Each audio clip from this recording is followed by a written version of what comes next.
Hello friends, welcome back to my channel. So in this video we will discuss about the drug used in the treatment of the diarrhea. So diarrhea में कौन सा treatment देने का कौन सा drug use करते हैं. सो diarrhoea क्या होता है? सबसे पहले frequent means continuous frequent passage of the liquid stool means continue pass करने का लिक्विड स्टूल, उसको बोलते हैं डायरिया. सो कॉजेज क्या हो सकता है? इन्फेक्शन हो सकता है या फिर कोई टॉक्सिन हो सकता है, एंजाइटी है एंड ड्रग्स. कोई ड्रग भी कॉज करता है डायरिया. अब उसके बाद क्या है? डायरिया ऐसा डिजीज मतलब ऐसा डिजीज है जो कि डेथ भी कॉज कर सकता है. सो डेथ क्यों होता है? Mainly due to the dehydration. मतलब कि continuous passage of the stool होता है तो उससे क्या होता है? बॉडी एकदम डिहाइड्रेट हो जाती है. मीन्स वाटर पूरा बॉडी का खत्म हो जाता है, water and ions. Then in diarrhea there is a increased motility and secretion in the gut. Diarrhoea में केस में क्या होता है? उसका मोटिलिटी मीन्स मूवमेंट. सो जो भी फूड खा रहे हैं अपन, उसका डायरेक्ट मूवमेंट बहुत ही स्पीड हो जाता है इंटेस्टाइन के अंदर. तो या तो इंक्रीज हो जाता है मूवमेंट या तो फिर सिक्रीशन इंक्रीज हो जाता है गट के अंदर सिक्रीशन ज़्यादा होने लगता है. तो उससे क्या होता है? ज़्यादा अगर वाटरी सिक्रीशन होएगा तो ज़्यादा फास्ट स्टूल पास होएगा. सो ट्रीटमेंट क्या करेंगे? 3 अप्रोचेस है. या तो replacement of fluid and electrolytes, मतलब फ्लूइड एंड इलेक्ट्रोलाइट्स बाहर से देने लगते हैं. या तो ट्रीटमेंट ऑफ कॉज को ही ट्रीट करते हैं. जो रीज़न की वजह से डायरिया हो रहा है वो कॉज को ही ट्रीट करते हैं. या तो फिर एंटी डायरियल एजेंट देते हैं ताकि वो डायरिया कंट्रोल रहे. देन उसके बाद क्या होता है? Replacement of fluid and electrolytes. So replacement of fluid and electrolytes means अब एक एक को डिस्कस करेंगे. Replacement of fluid and electrolyte means simply ORS, oral rehydration solution. So क्या होता है? बॉडी को वापस ही रिहाइड्रेट कर रहे हैं. मीन्स बॉडी डिहाइड्रेट होती है डायरिया के टाइम. सो उसको क्या करते हैं? वापस वाटर ला रहे हैं बॉडी के अंदर. सो क्या होता है? ओरल मीन्स ओरली टेक करते हैं अपन, इसके लिए ओरल बोल रहा है. रिहाइड्रेशन सॉल्ट मीन्स वापस बॉडी को हाइड्रेट कर रहे हैं. रिहाइड्रेट एंड सॉल्ट, इसके अंदर आयंस रहते हैं, सोडियम, क्लोरीन, ग्लूकोज, वाटर, ये सब रहता है. Then treatment of cause means क्या बोल रहा है? वही acute diarrhoea could be due to the viral की वजह से हो सकता है, बैक्टीरियल की वजह से हो सकता है और प्रोटोजोअन्स के वजह से हो सकता है. Then pathogen should be identify, then treatment accordingly. Pathogen को आइडेंटिफाई करने का, कौन सा पैथोजन कॉज कर रहा है, फिर उसको ही ट्रीट करने का. ये हो गया. अब एंटी डायरियल एजेंट्स में क्या आता है? तो एंटी डायरियल एजेंट्स के सबसे बेस्ट ट्रिक मैंने बनाया है आओ. A for adsorbent, A for anti motility drug, A for anti spasmodic drug. 3 ए, उसके बाद एक ओ फॉर अदर्स में क्या आता है? Mainly lactobacillus and racecadotril. ये 2 ड्रग किसके अंदर आता है? अदर्स के अंदर. अब एड्सॉर्बेंट क्या होता है? सो बेसिकली एड्सॉर्बेंट क्या होता है? इसके अंदर पहले क्या क्या आता है? एड्सॉर्बेंट के अंदर आता है पैक करके ट्रिक है. P for pectin, A for activated charcoal, then C for chalk and K for kaolin. So ये सब ड्रग्स यूज करते हैं एड्सॉर्बेंट के तौर पे. फिर सेकेंड एंटी मोटिलिटी ड्रग है. एंटी मोटिलिटी ड्रग में क्या आता है? जो भी anti motility means movement. So movement को क्या करेंगे? जो भी फास्ट मूवमेंट हो रहा है इंटेस्टाइन के अंदर, वो मूवमेंट को स्लो कर देंगे. तो उससे क्या होगा? डायरिया का जो भी सिम्टम्स है वो कम दिखेगा, डायरिया नहीं होएगा. सो ओपियोइड्स है. इसके अंदर ओपियोइड्स एक मेजर क्लासिफिकेशन है. उसके अंदर क्या आता है? कोइडिन एंड लोपेरामाइड. ये 2 ड्रग, मोस्टली लोपेरामाइड बहुत यूज होता है डायरिया के कंडीशन में. देन एंटी स्पाज्मोडिक क्या है? एंटी स्पाज्मोडिक मीन्स जो भी स्पाज्म, जो भी एकदम टाइट हो जाएगा स्पाज्म, कॉन्ट्रैक्ट एकदम मसल, इनवॉलंटरी मसल जो भी है, ये ऑसोफेगस से बहुत ही कॉन्ट्रैक्ट होता है. तो उससे क्या होता है? पेन होता है. तो वो उसकी वजह से क्या होता है? उसके कंडीशन में क्या देंगे? अट्रोपिन डेरिवेटिव मेनली क्या देते हैं? प्रोपैंथिलीन एंड डाइसाइक्लोमाइन. ये दो ड्रग है जो कि अट्रोपिन का डेरिवेटिव्स है, मीन्स अट्रोपिन से डिराइव हुआ है। वो क्या है, प्रोपेंथेलिन एंड डाइसाइक्लोमाइन, एंटी स्पास्मोडिक के कंडीशन में देते हैं। मीन्स अगर पेन भी है तो ज़्यादा करके ये देते हैं अपन, प्रोपेंथेलिन एंड डाइसाइक्लोमाइन।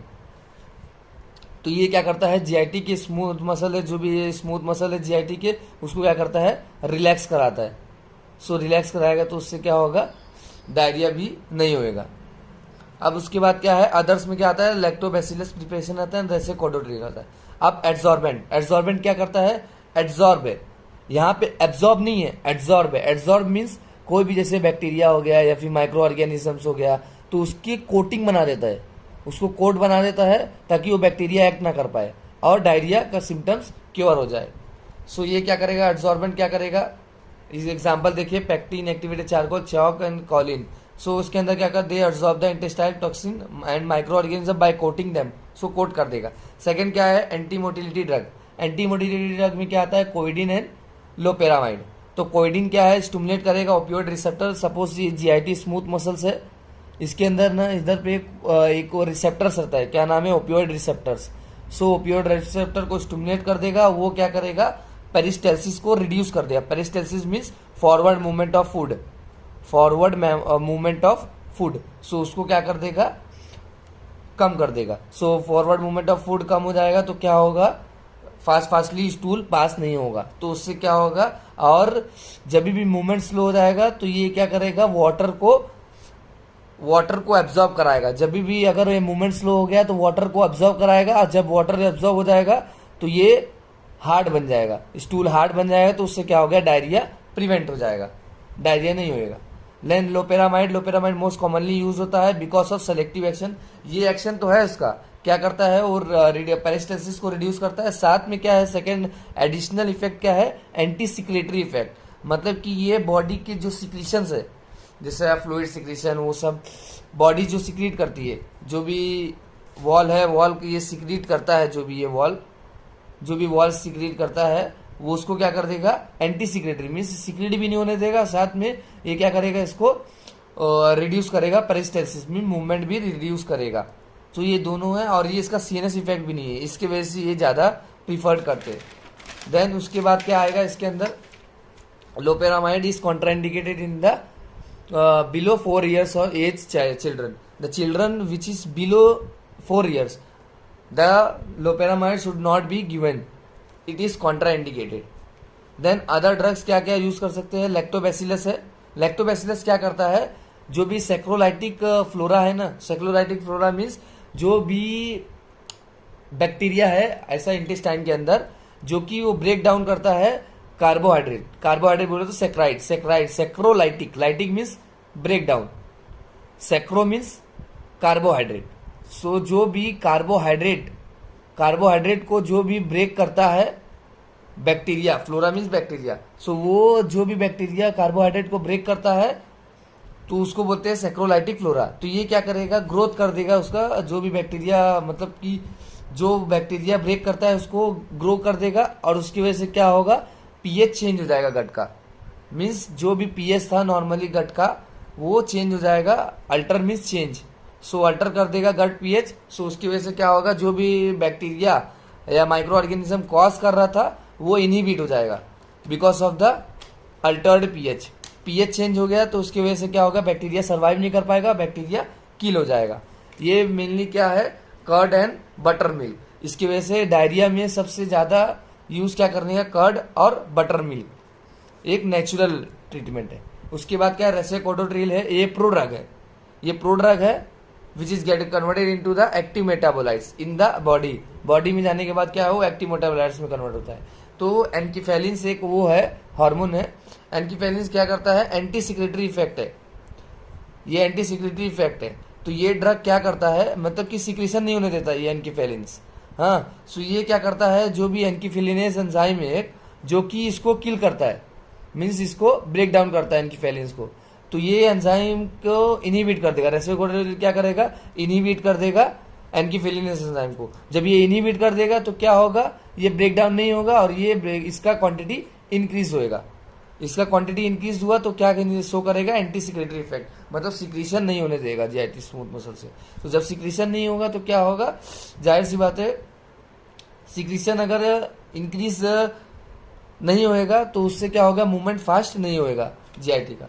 फिर उसके बाद क्या, एंटी स्पाज्मोटिक। एंटी स्पाज्मोटिक में क्या है, प्रोपेंथिलिन एंड डायसाइक्लोमाइन, ये दो ड्रग है जो कि क्या करते हैं, relax GIT smooth muscle. GIT smooth muscles है ना जो भी, उसको रिलैक्स कराते हैं, साथ में relieve abdominal colics. Abdominal colics means pain is coming then going, coming going, this is called as a colics. So abdominal colic means stomach pain is coming and then going, after some time going, coming after some time going. So this is called as a abdominal colics. So in this video we discussed about the anti-diarrheal drug. If you have any doubt then tell me in the comment section, and thank you for watching this video. And this notes is provided in my Instagram channel given in the description box.